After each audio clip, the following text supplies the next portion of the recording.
welcome to Silverstone for the final weekend of the BRSCC Mazda Super Series. And Lindsay, it's been great to see you again this weekend in front of the camera. Some of the viewers have been asking where you are, and really, you might have noticed that there's a little bit of a battle going on between the pair of us. One of us has been eating the pies, one of us is pregnant. We'll let you guess which one's which. So, Lindsay, how is the sponsorship with Pucker Pies going? Oh, thank you so much for that, Lloyd. Honestly, no, it is. This year has been phenomenal for so many reasons, obviously this one being the main one, but I'm surprised I'm still here. I've only got a couple of weeks left, so to actually make it to the final weekend, I am so impressed, but I couldn't let my Mazda guys go. They're my babies, I've been with them from the beginning. I wanted to make sure they were going to bring it home and do me justice. And the Super Series this weekend, it's going to be a close battle. Brian Chandler on pole for the first race. Can he win all three races? Oh, it's Brian. He knows what he's doing. He's been Mazda MX-5 championship winner before. And he's doing most of the cars that are in this championship. So by all means, he's going to go out and he's going to just have some fun, to be honest. But he always likes to add that little bit of spice. So there's going to be something up his sleeves, I know it. Well, that's what we're going to hope to see over the rest of the weekend. It's over to our commentary team to take you through the first race.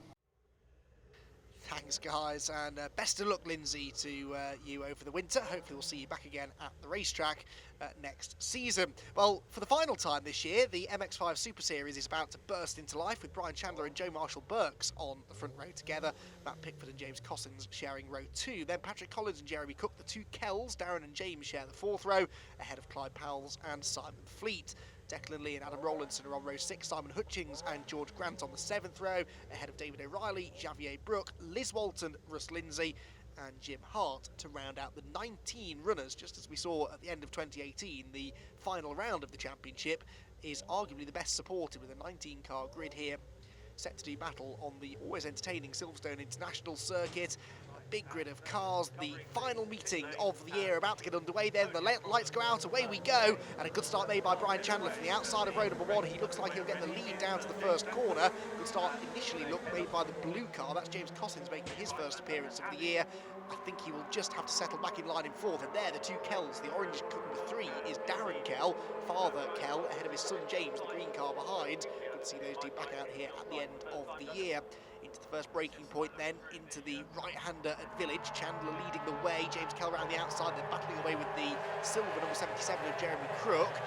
George Grant a bit sideways, Russ Lindsay almost gets into the back of him. Those are two drivers we've seen regularly competing in the MX-5 Super Cup this year. It looks as though the majority of the field, in fact all of the field hopefully, have got through the first sequence of corners in one piece. We're on board Simon Hutchings now, the number 37 car, and he qualified 13th. We might have expected to see him a little bit further up the order than that, but it looks like he's already making progress, pulling away from the side-by-side battle behind him.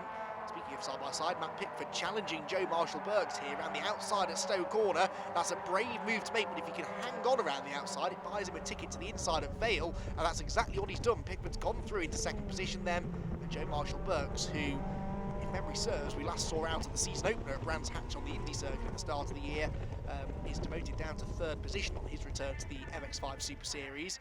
But Joe Marshall-Burks, like several other drivers on the grid, have been away sampling other forms of motor racing throughout the season. 3 wide coming out of club to complete the opening lap there further back. Holds on to 4th place. This is allowing Cossins to make a break. It's brought Patrick Collins now right onto their tail. And the 4 of them descend upon Vale once again. Pretty much as close can be. James Kell seems to have had the better exit from the first part of club, and then this flat-out second element is still significant, because if you get a bit sideways through there, or if you hit that curb, momentum right the way across this start-finish drag, and it is quite a long drag into Abbey Corner. As we've seen, it's difficult, although not impossible, to execute an overtake into that first turn. So as James Cossins now got one hand on that 3rd place trophy, it looks like he might do. He's getting away from Marshall-Burks and Kell now. Now that he's got away from Marshall-Burks, he's quite happy for Joe to stay in 4th position, because that will keep the very rapid James Kell from becoming an issue in the latter stages of the race. James, remember, has come up from 8th on the grid to 5th already. Cossins didn't get a particularly good exit onto the Hanger Straights. So once again, just as he started to pull away, Mistake comes along and punches them all back together again. Seemingly he's feeling the pressure now, having got into a podium place in his first ever race in the series. that maybe is just starting to allow a few mistakes to creep in. So all back together again now as they go through Stowe Corner, down towards the braking zone at Vale. Are we going to see any overtaking here? James Kell looks the man most likely to make a move, but he's not close enough. So the stairs they are: Cossins, Marshall Burks, Kell and Collins.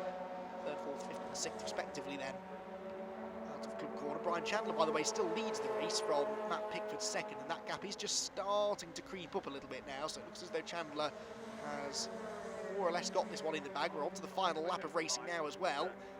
All eyes very much still on this 3rd place battle, and then also another quartet of cars look to watch out for behind. This is 6th, 7th, 8th and 9th position, and it's Clive Powell, I think, that's in 6th at the moment, ahead of Simon Fleet. So Powell's has gained another spot now on this charge up the order.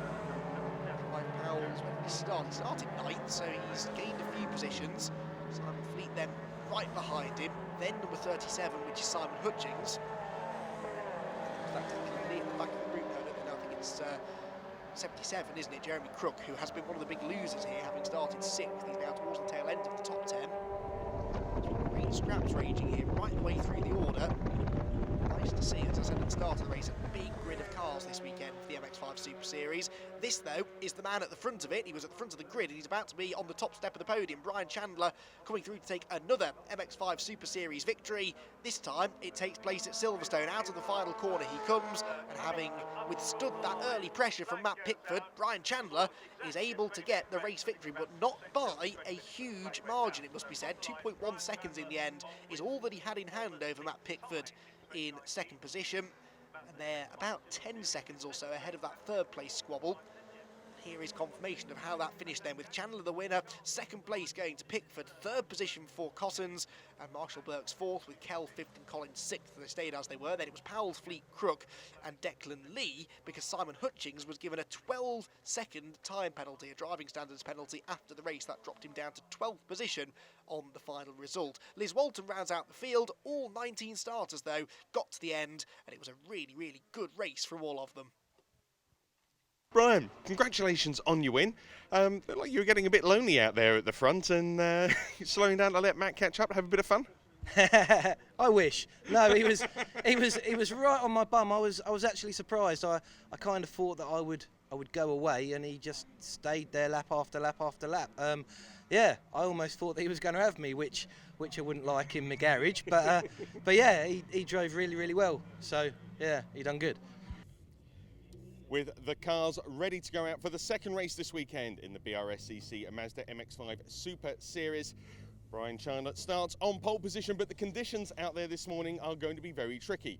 Wet track, but the sun is out, so it's going to dry very quickly.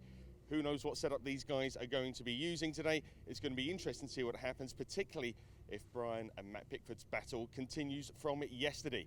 It's over to our commentary team to take you through all of the action. Yeah, thanks, Lloyd. Well, that was a fascinating battle yesterday, and with this now added element of changing weather thrown into the mix, it could be even more entertaining today. The grid then based on the results from yesterday's race, so it's Chandler and Pickford row 1, Cossins and Marshall Burks row 2, then Collins, Powell, Fleet and Crook.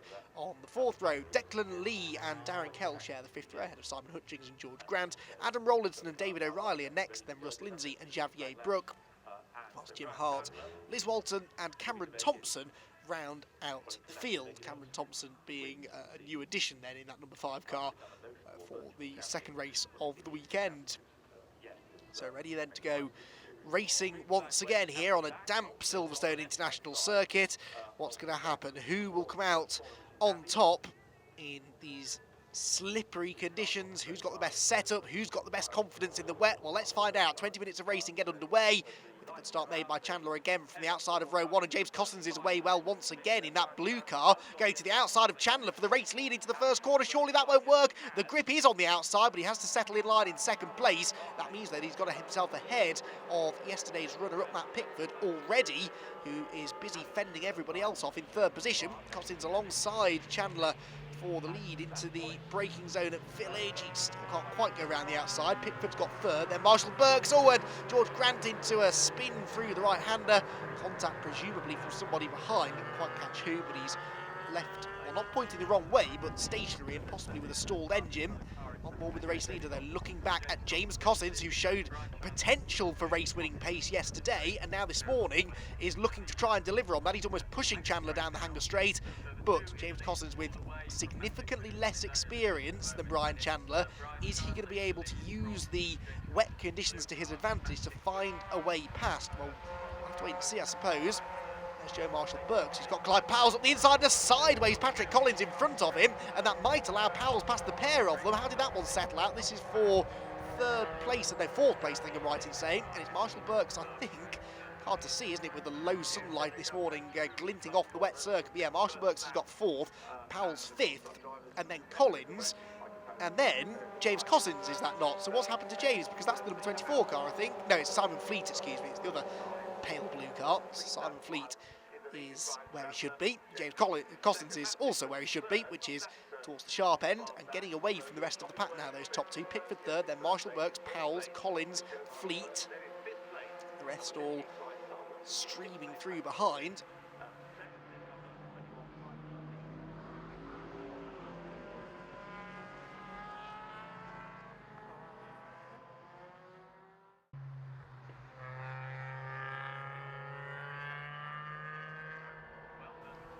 Brian Chandler, meanwhile, on the final, or maybe not the final lap of the race, he might be able to squeeze one more in, but he's getting towards the end of the race. The BC Cars driver with an even bigger margin this time around than he enjoyed in race one. He's got away from James Cossins to the tune of about 4.5 seconds, and Cossins in turn is about 8 seconds ahead of Joe Marshall-Burks in third, who's a phenomenal 20 seconds ahead of Matt Pickford in fourth. So the top four really have had fairly calm and quiet and uneventful races. There you can see the gap between the top two. Still impressed by James Cossins in this race, though. Third in race one, second in race two, and that, oh, is Hutchins. That's number 37, Simon Hutchins, that's got around through the final corner.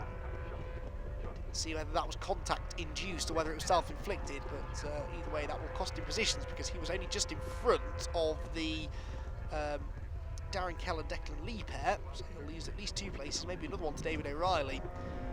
So yeah, James Cossins impressing me this weekend. Third in race one, second in race two, and he'll be aiming for the top step of the podium in race three, there's no doubt about that. But Brian Chandler looks as though he's about to take a double race victory, I think, this weekend. He comes across the start-finish line, and on to the final lap of the race now. So just 1.85 miles separate Brian Chandler from another victory, second victory of the year at, of the day, excuse me, or the weekend I should say, at Silverstone. Having qualified on pole for race one, he led that one all the way, despite the pressure coming from behind from Matt Pickford. And he looks as though he's going to do the same in race two now by an even more comfortable margin over the impressive James Cossins in second, and Joe Marshall-Burks, who has been a little off the pace, it must be said. Off the podium in race one, he's on the podium in race two, but some way off the lead. That gap between first and third is likely to be about 12 or 13 seconds by the flag. So Joe Marshall-Burks, who we've seen regular front runner this year, just struggling a little bit, maybe particularly in the wet conditions today. But, I think in race one he was about 13 seconds off the lead, so actually his pace compared to Chandler pretty equal across the two races. But anyway, Chandler heads down into Vale for the final time and hits the brakes, turns through the left-hander under absolutely no pressure on this occasion. Chandler looks as though he's going to come through victorious at the end of the second race of the weekend here at Silverstone. He won in the dry yesterday from pole. Today he wins from pole position in the very damp and greasy conditions, but it is still a win for Brian Chandler, with James Cossins coming home in second position. Some way back in the end, 4.14 seconds was the margin of victory at the flag. Very, very solid drive there from Cossins nonetheless. Marshall-Burks comes home third, and eventually he's 8.8 seconds further back. With Matt Pickford due shortly in fourth position, although I say shortly, he's about 20 odd seconds behind the next car's back marker, and then eventually Pickford will come home in fourth. There's confirmation of the result then. Chandler, Cossins, Marshall-Burks, Pickford and Collins the top five, Clyde Powell sixth, Simon Fleet seventh, Jeremy Crook eighth, Xavier Brook ninth, and Adam Rowlandson to round out the top 10. Darren Keller and Declan Lee 11th and 12th respectively, ahead of David O'Reilly, George Grant and Simon Hutchings. Russ Lindsay, Cameron Thompson were 16th and 17th. Brian, congratulations, second win this weekend. It was good fun. Yeah, it was tricky, that one. the boys in the garage set the car up awesomely. I didn't really know what to do with it because this place is really, really grippy in the wet, as we found out Friday. So yeah, we didn't want to go proper wet, but didn't want to go dry. So I think they went somewhere in between, and it obviously worked. So yeah, well done, boys, back at the workshop. The cars are getting ready to go out for the final race this weekend in the BRSCC Mazda MX-5 Super Series. Brian Chandler once again on pole position, but speaking to him in between the races, he feels that second place on the grid man, James Cossins, is going to have a bit of a run at him. James, Brian seems to think you could win this. Well, I hope so too. That's the plan, mate. I'm on the inside for turn 1, starting in second, so hopefully I'll simply just get straight in the lead at the first corner. That's the plan, and then we'll just sort of drive smart, see how we get on during the race, and hopefully we'll pull away, and hopefully there'll be some action for you guys this time as well. The track looks a bit drier now than it was earlier on. Is that going to help you? Yeah, absolutely. I feel like I've had more running in the dry than the wet in this. I've only really sort of had 2 sessions in the wet in this car and doing a bit in the dry as my whole experience in this car. So in the dry I got a little bit more knowledge, I'm a little bit more comfortable with chucking it into some of the corners and seeing how we get on with that. So dry is good for me. Excellent. Well, we wish you all the best out there. We're looking forward to that first corner action. Thanks, James. It's over to the commentary team to take you through all of the race. Well, it's been a hugely impressive debut from Cossins. Can he round it out with a victory? This is his best chance yet. It's a dry circuit again now, and he starts from the inside of row 1 with the double race winner this weekend, Brian Chandler, alongside him on pole. Joe Marshall-Burks and Matt Pickford share the second row ahead of Patrick Collins and Clyde Powells, then Simon Fleet and Jeremy Crook together on row 4. Xavier Brook and Adam Rowlandson round out the top 10 ahead of Darren Kell and Declan Lee. David O'Reilly and George Grant are on row 7, then Simon Hutchings and Russ Lindsay. Cameron Thompson, Liz Walton and Jim Hart round out the 19 runners. Remarkably, we've had 2 races, not a single retirement either in either of those races, so all of the cars are hopefully going to be out there ready for this final race, which promises to be pretty entertaining, I'd imagine, with the dry conditions playing into the hands maybe of James Cossins and also Matt Pickford, I'd say, who was very rapid in the dry yesterday. Brian Chandler will be tough to beat here from the outside of row 1. He's got the position, the pole position. Can he make the whole shot into turn 1 once again? Let's find out. The red lights go out, and away they go. And a good start made by Cossins from the inside of row 1, and he looks as though he might get the lead. He's got Pickford coming on the inside line as well. 3 wide almost for the lead, and Chandler holds on. Pickford on the inside, and round the outside go Patrick Collins, and is that Clyde Powells? I think it must be. Yes, it is. Contact between Collins and Powells there as they come through Farm Curve, and that really did not play into the hands of either Joe Marshall-Burks or James Cossins. Someone's on the grass in the background, or you can tell it's the last race of the year, can't you? The last day of term vibes are very strong at the moment. There's more contact there between Powells and Collins. And James Cossins left with it all to do now on the inside line going into the Chapel corner, and he loses another spot now to Xavier Brook going onto the Hanger straight. Not going according to plan so far then for the rapid newcomer. As it is at the front of the field, it's situation normal, at least as it was in race 1 with Chandler versus Pickford, but Matt Pickford is having a go. In fact, I think he's been waved through, is he, by Brian Chandler? More contact between Collins and Powells now as they go down the Hanger straight, and this is starting to get a little bit silly, you'd have to say. James Cossins looking to try and pick up the pieces if and when it all goes wrong in front of him. Simon Fleet behind us. It's all going on this opening lap, and they're going to come through at the end of the first lap in nothing like the order in which they started it, I don't think. Did Pickford get the lead? And if so, was he handed the lead by Brian Chandler? If that's the case, that's very interesting, isn't it? Because Chandler, yeah, look, you see that Pickford is in front. Chandler must be planning to work with Pickford here and push him around the circuit to try and maybe pull away from the rest of the field, which at the moment is exactly what they're doing. 3rd place for Powells, 4th Collins, 5th Marshall-Burks by the looks of it. And then was that Cossins or was it Simon Fleet next up? Didn't quite spot which of the blue cars it was. It is Cossins, who now goes inside of Patrick Collins into Village Corner. Yellow flag zone then at Stowe, past the stricken car of Jim Hart. Dropped down through Vale and Club. Matt Pickford under all sorts of pressure now from Chandler, who had a much better run through there, so all of a sudden that 1 second lead that Pickford had has evaporated, and they're going on to the final lap of the race, the final lap of the season now then, between Matt Pickford and Brian Chandler. And Brian Chandler, if he can, will like to try and get this victory away, or is Matt Pickford going to be able to get his first win of the year in the last race of the year? Well, there are a couple of key places that he needs to defend. This is one of them, into Village. He does go to the inside line, Chandler goes to the outside. That means that Chandler will be quicker off the corner in theory, or especially since Pickford runs a bit wide, so Chandler gets right back onto his tail again, but no real gain made there. All Pickford's wide again, but neither of them are anywhere near the apex through Chapel. And so as they go onto the back straight, I don't think either of them really had a big advantage there either. But Chandler is in the slipstream now. James Cossins is hoping and praying that they tangle and hand him a race victory on a plate. I don't think that will happen. Or will it? I don't know, because Chandler's going to be close enough to have a go here, I think, into Stowe if he wants to. He stays resolutely in the wheel tracks of the race leader, though. So if the move is going to come, it will be down into the braking zone at Vale. But is Chandler going to be close enough? Has a bit of a slide mid-corner, but he's carried good speed off the turn. Pickford will have to cover the inside line, which he will not, actually. Doesn't feel the need to cover. So he's got some good confidence under braking, and with good reason, because he makes the corner first. And I don't think that Brian Chandler is going to be able to do this now, so it's not going to be the hat-trick for the BC Cars driver. It's going to be a 2 wins and a second place for Chandler, because the victory in the final race of the season goes to Matt Pickford. Fantastic stuff by a quarter of a second. He hangs on with Brian Chandler in second place. James Cossins comes home in third. Clive Powells will retain fourth, then keeps Joe Marshall-Burks at bay to the flag, but Joe will round out the top 5 finishers after what was a fantastic final race of the year. Brilliant stuff from the MX-5 Super Series. We don't know exactly what the plan is for next season, whether or not this grid might merge once again with the MX-5 Super Cup, as some have suggested it may. But either way, throughout this year and last year, the Super Series has kept us thoroughly entertained. Confirmation of the result then. Pickford wins it, Chandler second, and Costons back on the podium in all 3 races. Clive Powells and Joe Marshall-Burks 4th and 5th, with Patrick Collins 6th and Adam Rowland up to 7th, ahead of Simon Fleet, Jeremy Crook and Darren Kell. He got the better of Declan Lee by less than a quarter of a second that time, ahead of Xavier Brook and Simon Hutchings. Once again though, all 19 get to the flag. Matt, well done on your victory. Some tough racing out there, particularly around the start.